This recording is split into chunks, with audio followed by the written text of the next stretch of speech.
மழை பாதிப்புகளை ஆய்வு செய்ய திங்களன்று விழுப்புரம் செல்கிறார் முதலமைச்சர் மு க ஸ்டாலின். துணை முதலமைச்சர், அமைச்சர்கள் ஆய்வு செய்து வரும் நிலையில் முதலமைச்சரும் பயணம்.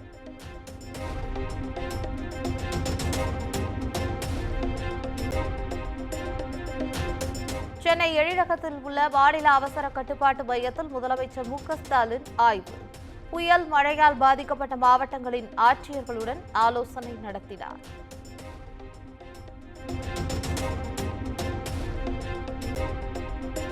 பெஞ்சல் புயல் பாதிப்புகளை பார்வையிட மத்திய குழு தமிழகம் வர வேண்டும்.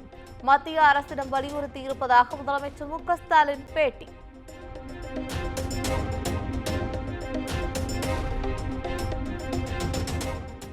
புயல் மற்றும் கனமழையால் ஏற்பட்ட சேத விவரங்களை கணக்கிட நடவடிக்கை எடுக்கப்படும். இழப்பீடு வழங்குவது குறித்து அதிகாரிகளுடன் ஆலோசித்து முடிவெடுக்கப்படும் என்றும் முதலமைச்சர் மு க ஸ்டாலின் உறுதி.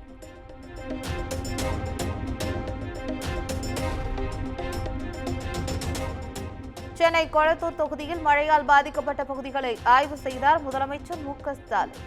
பாதிக்கப்பட்ட மக்களுக்கு நிவாரணப் பொருட்களை வழங்கினார்.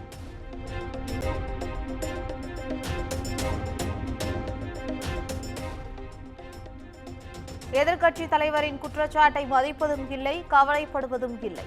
முன்னெச்சரிக்கை நடவடிக்கைகளை தமிழ்நாடு அரசு மேற்கொள்ளவில்லை என்ற குற்றச்சாட்டுக்கு முதலமைச்சர் மு க ஸ்டாலின் பதிலடி.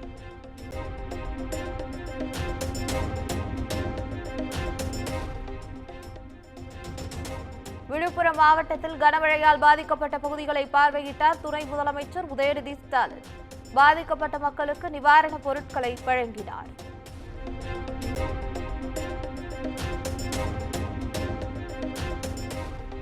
விழுப்புரம் மாவட்டம் திண்டிவனத்தில் மழை வெள்ளத்தால் பாதிக்கப்பட்ட பகுதிகளை ஆய்வு செய்தார் எடப்பாடி பழனிசாமி. மழைநீர் வடிகால் பணிகளை திமுக அரசு ஆமை வேகத்தில் நடத்தி வருவதாக பரபரப்பு குற்றச்சாட்டு.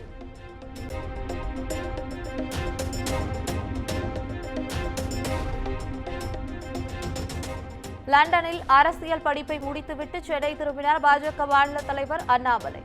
விமான நிலையம் வந்தடைந்தவருக்கு கட்சி நிர்வாகிகள், தொண்டர்கள் உற்சாக வரவேற்பு.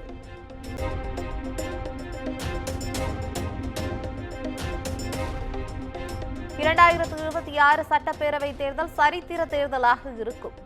தேர்தலுக்கு பாஜக தயாராகி வருவதாகவும் அண்ணாமலை பேட்டி.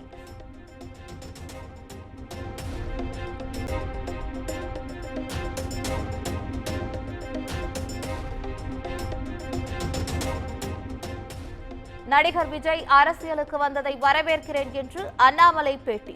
திராவிட கட்சிகளின் கொள்கையை தான் விஜயும் பேசுகிறார் என்றும் விமர்சனம்.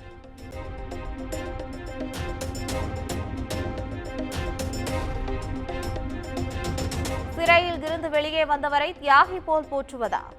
அமைச்சர் செந்தில் பாலாஜி குறித்து அண்ணாமலை விமர்சனம்.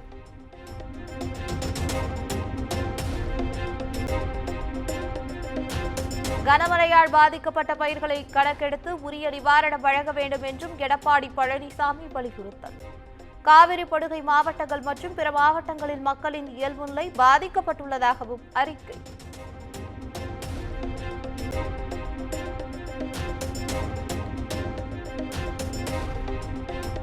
மக்கள் தூக்கத்தை தொலைத்தது அதிமுக ஆட்சி காலத்தில்தான் என்று முதலமைச்சர் மு க ஸ்டாலின் விமர்சனம். இயற்கை சீற்றத்தை எதிர்கொண்டு ஓரிரவில் இயல்பு நிலைக்கு திரும்பிவிடும் காலம் திராவிட மாடல் ஆட்சி காலம் என்றும் எக்ஸ் வலைதளத்தில் பதிவு.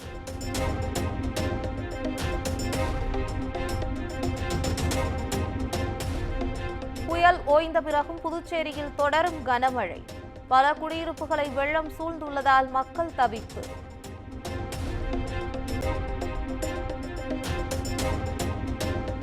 புதுச்சேரியில் புயல் மற்றும் மழையில் சிக்கி இதுவரை 4 பேர் உயிரிழப்பு.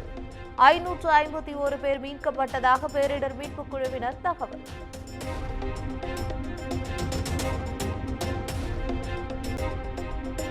புதுச்சேரியில் மீட்பு பணிகள் தொய்வின்றி நடைபெற்று வருவதாக முதலமைச்சர் ரங்கசாமி பேட்டி. விரைவில் இயல்பு நிலை திரும்பும் என்றும் நம்பிக்கை.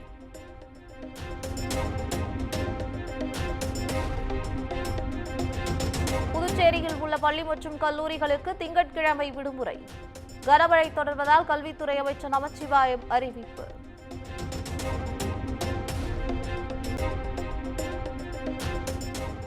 விழுப்புரம், கடலூர், திருவண்ணாமலை, கள்ளக்குறிச்சி, கிருஷ்ணகிரி மாவட்டங்களில் திங்கட்கிழமை அன்று பள்ளி மற்றும் கல்லூரிகளுக்கு விடுமுறை. கனமழை காரணமாக சேலம், வேலூர், ராணிப்பேட்டை, திருப்பத்தூர், தருமபுரி மாவட்டங்களில் உள்ள பள்ளிகளுக்கு மட்டும் விடுமுறை அறிவிப்பு.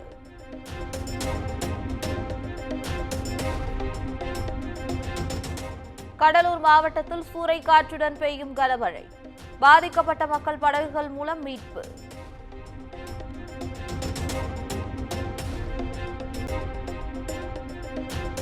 விழுப்புரம் மாவட்டம் முட்டியூரில் உள்ள கனமழையால் ஏரியின் மதகு உடைந்துள்ளது. குடியிருப்புகளை வெள்ள நீர் சூழ்ந்ததால் மக்கள் வீட்டை விட்டு வெளியே வர முடியாமல் தவிப்பு.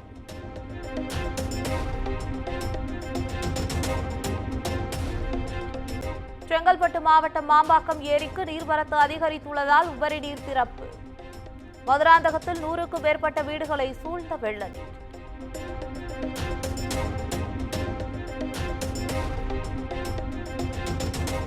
செங்கல்பட்டு மாவட்டம் கூடுவாஞ்சேரி பகுதிகளில் மழைநீர் தேங்கியதால் பொதுமக்கள் அவதி. சாலையில் 3 அடிக்கு மேல் மழைநீர் தேங்கியுள்ள நிலையில் பொதுமக்கள் வீடுகளுக்குள் தஞ்சம்.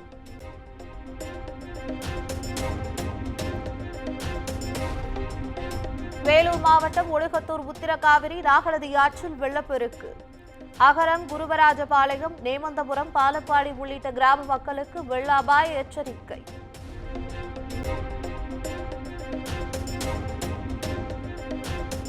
வேலூர் மாவட்டம் அமிர்தி பூங்கா அருகே தரைப்பாலம் வெள்ளத்தில் மூழ்கியது.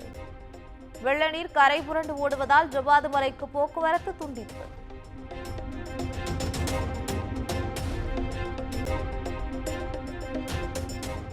கனமழையால் கள்ளக்குறிச்சி மாவட்டம் கோமுகி அணை நிரம்பியுள்ளது. 7000 கன அடி நீர் வெளியேற்றப்பட்ட நிலையில் கரையோர மக்களுக்கு வெள்ள அபாய எச்சரிக்கை.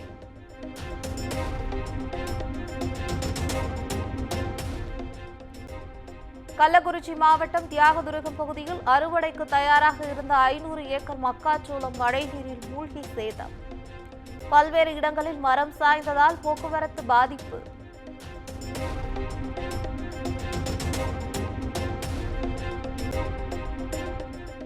திருவண்ணாமலை மாவட்டம் செங்கம் அருகே ஓடை பகுதியில் வெள்ளப்பெருக்கு. வெள்ளப்பெருக்கில் சிக்கி 4 வயது குழந்தை உயிரிழப்பு.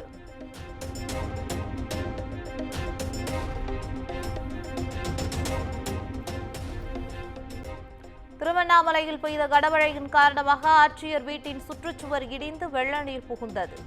வேங்கிக்கால் ஏரி நிரம்பி உபரி நீர் வெளியேற்றப்பட்டதால் வெள்ளப்பெருக்கு.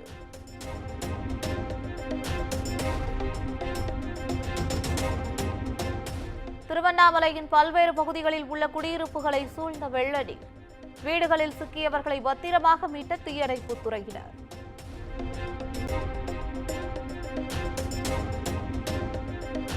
திருப்பத்தூர் மாவட்டம் பாம்பாற்றில் வெள்ளப்பெருக்கு ஏற்பட்டதால் மக்களின் இயல்பு வாழ்க்கை பாதிப்பு. தரைப்பாலம் மூழ்கிய நிலையில் சொந்த ஊர்களுக்கு 10 கிலோமீட்டர் சுற்றி செல்வதாக மக்கள் வேதனை.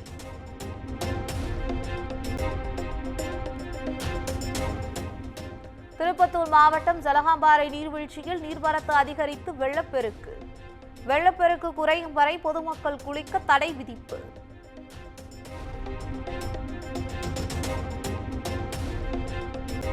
திருப்பத்தூர் மாவட்டத்தில் சாகுபடி செய்யப்பட்ட கரும்பு, வாழை, நெற்பயிர்கள் மழைநீரில் மூழ்கி சேதம்.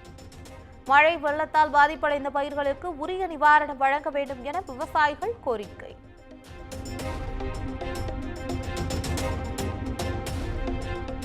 வெள்ளப்பெருக்கு காரணமாக நாமக்கல் மாவட்டம் கொல்லிமலை அருவியில் ஆர்ப்பரித்து கொட்டும் நீர்.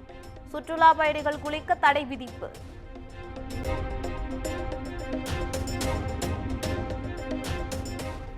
மதுரையில் ஆளுநர் RN ரவி பங்கேற்ற நிகழ்ச்சியில் தமிழ்தாய் வாழ்த்து பாதியிலேயே தடுத்து நிறுத்தம்.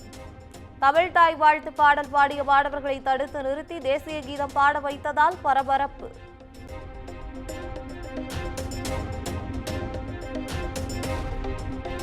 திருத்தணி பகுதிகளில் முழங்கால் அளவு தேங்கியுள்ள தண்ணீரில் சென்று மது வாங்கி செல்லும் மதுப்பிரியர்கள். டாஸ்மாக் கடையை சூழ்ந்துள்ள தண்ணீரை உடனடியாக அகற்ற நடவடிக்கை எடுக்க வேண்டும் என்றும் கோரிக்கை.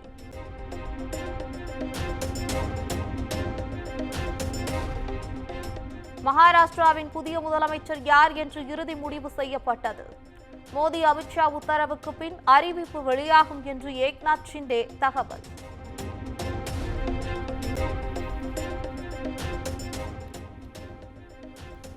டாலரை விட்டு வெளியேற முயற்சிக்கும் நாடுகள் அமெரிக்காவுடனான வர்த்தகத்தில் இருந்து விடைபெறலாம். வேறு நாணயத்தில் வர்த்தகம் மேற்கொள்ள வாய்ப்பில்லை என்றும் ட்ரம்ப் எக்ஸ் வலைதளத்தில் பதிவு.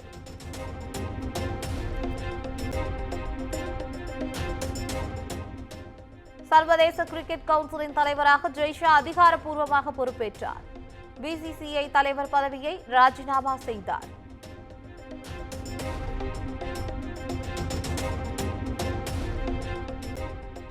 அமரன் பட விவகாரத்தில் யூடியூபர் விஜய் ராமநாதன் என்பவர் கைது. மத கலவரத்தை தூண்டும் வகையில் பேசிய புகாரில் தனிப்படை போலீசார் நடவடிக்கை.